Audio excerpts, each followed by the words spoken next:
ኢራን በመጽሐፍ ቅዱስ ውስጥ እጅግ ጎልቶ የምታይና ለየት ያለ ስፍራ አላት። በመጽሐፍ ቅዱስ ዘመን ኢራን የምትታወቀው ፋርስ ወይም ፐርሺያ በሚለው ስሟ ሲሆን ከአይሁድ ሕዝብ ጋር ግንኙነት እንደ ባቢሎን ወይም ግብፅ በጥላቻ ሳይሆን በአብዛኛው በወዳጅነትና በጓደኝነት ላይ የተመሰረተ ነበር። በመጽሐፍ ቅዱስ ውስጥ ስለ ኢራን ወይም ፋርስ የሚነሱ ዋና ዋና ነጥቦችን ከዚህ በመቀጠል እንመለከታለን። ውድ የመልእክተኛ ሚዲያ ተመልካቾቻችን ለዚህ ቻናል አዲስ ከሆናችሁ ሰብስክራይብ፣ ላይክ፣ ለሌሎችም እንዲደርስ ሼር በማድረግ ቤተሰብ ይሁኑ። አንደኛ፣ የፋርስ ንጉሥ ቂሮስና የአዋጅ በረከት። የፋርስ መንግሥት መስራች ቂሮስ በመጽሐፍ ቅዱስ ውስጥ የእግዚአብሔር መሲህ ወይም የተቀባ ተብሎ የተጠራ ብቸኛ አሕዛብ ንጉሥ ነው። ተልከው እግዚአብሔር ቂሮስን እንዳስነሳውና በባቢሎን ተማርኮ የነበሩ አይሁድ ወደ ኢየሩሳሌም ተመልሶ ቤተ መቅደሱን እንዲገነቡ አዋጅ ማውጣቱ ይነገራል። ይኸውም በኢሳይያስ መጽሐፍ ምዕራፍ 45 ቁጥር 1 ጀምሮ እንዲሁም በኢዝራ መጽሐፍ ምዕራፍ 1 ከቁጥር 1 እስከ 4 እናገኛለን። ሁለተኛው የመጽሐፈ አስቴር ታሪክ ነው። ጠቅላላው የአስቴር መጽሐፍ የተከናወነው በፋርስ ወይም በኢራን ዋና ከተማ ሱሳ ውስጥ ነበር። ንግሥት አስቴርና መርዶክዮስ በፋርስ ንጉሥ አርጤክስስ ዘመን አይሁድን ከጥፋት የታደጉበት ታሪክ የኢራንን ታሪካዊ ዳራ በግልጽ ያሳያል። ዛሬም ድረስ በኢራን ሐማዳን በሚባል ስፍራ የአስቴርና የመርዶክዮስ መቃብር ይገኛል ተብሎ ይታመናል። ሶስተኛ፣ ነቢያት በፋርስ ቤተ መንግሥት። ታዋቂዎቹ ነቢያት ዳንኤል፣ ዕዝራና ነህምያ በፋርስ መንግሥት ውስጥ ከፍተኛ ሥልጣን የነበራቸው ግለሰቦች ነበሩ። ዳንኤል በሜዶንና በፋርስ ነገሥታት ዘንድ ከፍተኛ አማካሪ ነበር። ነህምያ የፋርስ ንጉሥ ጠጅ አሳላፊ የነበረ ሲሆን የኢየሩሳሌምን ቅጥር ለመገንባት ከንጉሥ ፍቃድና ድጋፍ አግኝቷል። አራተኛ፣ የሰባቱ ሰገል ጉዞ። በአዲስ ኪዳን ጌታ ኢየሱስ ክርስቶስ ሲወለድ ኮከቡን አይተው ለመስገድ የመጡት ሰብአ ሰገል ከምስራቅ እንደመጡ ይነገራል። ብዙ የታሪክ ምሁራንና የሃይማኖት አባቶች እነዚህ ጠቢባን የጥንቷ ፋርስ ወይም ኢራን ኮከብ ቆጣሪዎች እንደሆኑ ይስማማሉ። አምስተኛ፣ ትንቢታዊ ስፍራዋ። በመጽሐፍ ቅዱስ መጨረሻ ዘመን ትንቢቶች ላይ ኢራን የጥንታዊ ስሟ ኤላም ወይም ፋርስ ተብላ ትጠቀሳለች። ለምሳሌ በትንቢተ ሕዝቅኤል ምዕራፍ 38 ላይ ፋርስ ከሌሎች ሀገራት ጋር በመሆን በትንቢት ውስጥ ስሟ ይነሳል። በመጽሐፍ ቅዱስ ታሪክ መሠረት የኢራን ወይም የፋርስ ሕዝቦች መነሻ የሚመደበው ከኖህ ልጆች አንዱ በሆነው በሴም ትውልድ ሐረግ ውስጥ ነው። ለእነዚህ ዋና ዋና መጽሐፍ ቅዱሳዊ መረጃዎች የሚከተሉ ናቸው። አንደኛ፣ የኤላም ልጆች። በኦሪት ዘፍጥረት ምዕራፍ 10 የአሕዛብ ትውልድ ሐረግ ላይ የሴም የመጀመሪያው ልጅ ኤላም እንደሆነ ተጠቅሷል። ኤላማውያን በጥንቷ ፋርስ ወይም ደቡብ ምዕራብ ኢራን ይኖሩ የነበሩ ቀደምት ሕዝቦች ናቸው። ዋና ከተማቸው ሱሳ ትባል ነበር። ይቺ ከተማ በነቢዩ ዳንኤልና በአስቴር መጽሐፍ በብዛት ተጠቅሶ እናገኛለን። ሁለተኛ፣ የማዴ ልጆች። ምንም እንኳን የፋርስ መንግሥት በሴም ዝርያዎች ወይም ኤላም ቢመሰረትም ከኢራን ሕዝብ ጋር የተዋሃዱት ሜዶናውያን ግን የያፌት ዘሮች ናቸው። ማዴ የያፌት ልጅ ነው። በዘፍጥረት ምዕራፍ 10 ቁጥር 2 ላይ እናገኛለን። በታሪክ ሜዶንና ፋርስ ተብሎ የሚጠሩት እነዚህ ሁለት ወገኖች ተባብረው ታላቁን የፋርስ ግዛት መስርተውታል። በመጽሐፍ ቅዱስ እይታ ኢራን የአይሁድ ሕዝብ ከምርኮ ነፃ የወጡባት፣ ቤተ መቅደሳቸው የታደሰባት እና የእግዚአብሔር ዕቅድ የተፈጸመባት ምድር ናት። የኢራንና የእስራኤል መጨረሻ ምንድን ነው?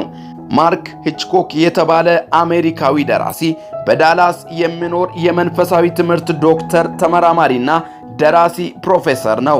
ስለ ዓለም ፍጻሜ የሚተነትኑ 20 መጽሐፎችን ጽፏል። በዚህ መጽሐፍ ስለ ኢራንና ስለ እስራኤል በቅዱስ መጽሐፍ የተነገሩ ትንቢቶችን ግልጽልጽ እያደረገ ከጂኦግራፊ፣ ከታሪክ፣ ከሚሊተሪ፣ ከኢኮኖሚ፣ ከሃይማኖት አንጻር እየመረመረ ትርጉማቸውን ይነግረናል። ከክርስቶስ ልደት በፊት ከ331 ዓመተ ዓለም ቀደም ብሎ በነበሩት 200 ዓመታት መላውን ዓለም በኃይሏ አስገብራ በብቸኝነት የገዛችው ፐርሺያ ወይም የአሁኗ ኢራን መሆኗን ከታሪክ ከቅዱስ መጽሐፍ ማስረጃዎች እየጠቀሰ ያስረዳል። ልክ በመጽሐፍ ቅዱስ በትንቢተ ኢሳይያስ እንደተተነበየው የአሁኗ ኢራን ወይም ፐርሺያ በግሪኮች ተወግታ ከልዕለ ኃያልነቷ ተፈነገለች። ቀስ በቀስ ከታሪክ መዝገብ እየተፋቀች ከአራተኛው ክፍለ ዘመን በኋላ የሮም ኤምፓየር ስም ሲገን የኢራን ስም ወደ ሁለተኛ ዲቪዚዮን የሰፈር ተደባዳቢነት ተርታ ወረደ። ይህ የዓለም ፍጻሜ ነጋሪ ፕሮፌሰር አሁን በኢራንና በእስራኤል መካከል የሚነሳው መካከለኛው ምስራቅን ብቻ ሳይሆን መላውን ዓለም የሚንጥ አንድ እጅግ አደገኛ ጦርነት እንደሚንቀሳቀስ በመተንበይ የጻፈው የዛሬ 13 ዓመት ነው። በ2013 በፈረንጆች አቆጣጠር የተነገረው ይህ ትንቢት ጊዜውን ጠብቆ ተፈጽሟል። እስራኤልና አሜሪካ ተጋግዘው ኢራንን ይወጋታል ነበር ያለው። ይህ የአሜሪካ መንፈሳዊ ተመራማሪና ለአርመገዶን የተነበየው ግን ይህም ብቻ አይደለም። ኢራን እጇን በኒውክሌር ጦር መሳሪያ ላይ ለማሳረፍ እድሉን ካገኘች በተደጋጋሚ በመጽሐፍ ቅዱስ እንደተነገረው በኢራን መንፈሳውያን መሪዎች በየዘመኑ በተደጋጋሚ የሚታመንበት ትንቢት ይፈጸማል። ያ ትንቢት የዓለም መጨረሻን የምናይበት የመጨረሻ መባቻ መከሰት ነው። ኢራኖች ሁሌም ራሳቸውን የዓለም መጨረሻዎቹ ትንቢት አስፈጻሚዎች ወይም ፈጻሚዎች አድርገው ይቆጥራሉ፣ ከልባቸውም ያምናሉ። ከዚህም የተነሳ በመጽሐፍ ቅዱስ የተነገሩ ትንቢቶች ኢራን የኒውክሌር ቦምብ ሰርታ ከጨረሰች ያለ ጥርጥር እስራኤል ላይ ታፈነደዋለች። እናም የመጨረሻውን ፍጻሜ ጦርነት ማለትም አርመገዶን ትቀሰቅሳለች። ቀስ በቀስ የዓለም አገሮች ሁሉ በሁለት ጎራ ተከፍሎ በአርመገዶን ውስጥ ገብተው ይቀላቀላሉ። ይህ አሜሪካዊ የዓለም ፍጻሜ ሳይንሳዊ ጠንቋይ ፕሮፌሰር ማርክ ሂችኮክ ከዘረዘራቸው ትንቢቶች መሃል በግሌ ያስደነገጠኝን ልንገራችሁ። ትንቢቱ ኢትዮጵያን ይመለከታል። በፍጻሜው ጦርነት ኢትዮጵያ የምትሰለፈው ከእስራኤል ጋር ሳይሆን ከኢራን ጎን ነው። እኛ ኢትዮጵያውያን ትንቢቱ ሲፈጸም ለኢራን ተደርበን እጅግ ግዙፍ ሰራዊት አሰልፈንና ግዙፍ የጦር መሳሪያዎችን ታጥቀን እስራኤልን ለመውጋት በሆታ እንነቃነቃለን። ፐርሺያ ወይም ኢራን፣ ኢትዮጵያና ፑት ሶስቱ አገሮች ያለ የሌለ ኃይላቸውን አሰባስበው እስራኤል ላይ በጋራ ይዘምታሉ። የእስራኤልም ከተሞች የሚደርስባቸው ፍንዳታ የተነሳ በእሳት እንደገባ ነሐስ ይቀልጣሉ፣ ግድግዳዎች ይደረመሳሉ፣ እስራኤላውያን እንደ ገለባ ይሆናሉ፣ የተረፉት ይበተናሉ። ይህ የእስራኤል አስከፊ አወዳደቅ የሚቆየው ግን ለተወሰኑ ጊዜ ነው።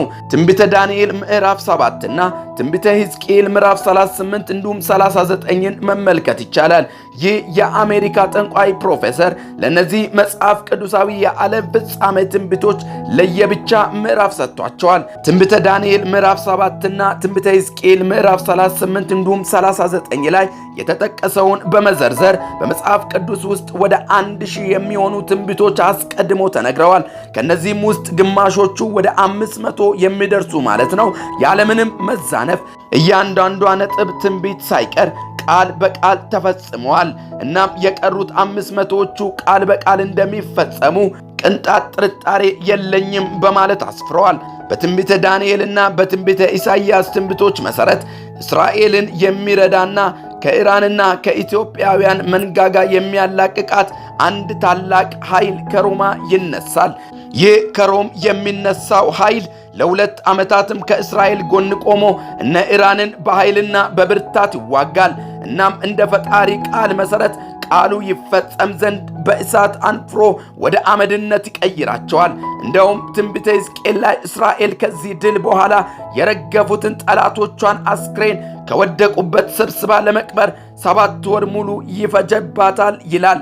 ከምድሪቱ ፖለቲካና ታሪክ ጋር እያዛነቀ ከተረከ በኋላ አንድ ግልጽ የማይሆንልኝና የሚያጠራጥረኝ ነገር ሌሎች ብዙዎች በሕዝቅኤልና በዳንኤል ትንቢት በስም ሲጠቀሱ ሀገሬ አሜሪካ ግን በስም አልተጠቀሰችም በማለት የአሜሪካ ዕጣ ፈንታ ምን ሊሆን ነው እያለ ይጨነቃል።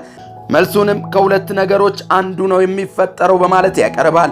አንድም ነቢያቱ አሜሪካን በፍጻሜ ጦርነት ትንቢታቸው አንድም ቦታ በስም ያልጠቀሷት አሜሪካ ከፍጻሜው ጦርነት በፊት ምናልባትም ከምድረ ገጽ ጠፍታ የተረሳች ሀገር ስለምትሆን ይሆናል በማለት ያስፍሯል። ምናልባትም አሜሪካ የዓለም ፍጻሜ ሳታይ ከምድሪቱ የምትሰናበት ጊዜያዊ ልዑል ኃያል አገር ነች በማለትም ይጠቅሳል። ሁለተኛው ምናልባት ግን በዓለም ፍጻሜ ከሮም ምድር በመነሳት ከእስራኤል ጎን ተሰልፎ ይዋጋልና ያድናታል ተብሎ የተጻፈለት የአርማገዶኑ ባለድል ምናልባት አሜሪካ ብትሆንስ ብሎም ይናገራል።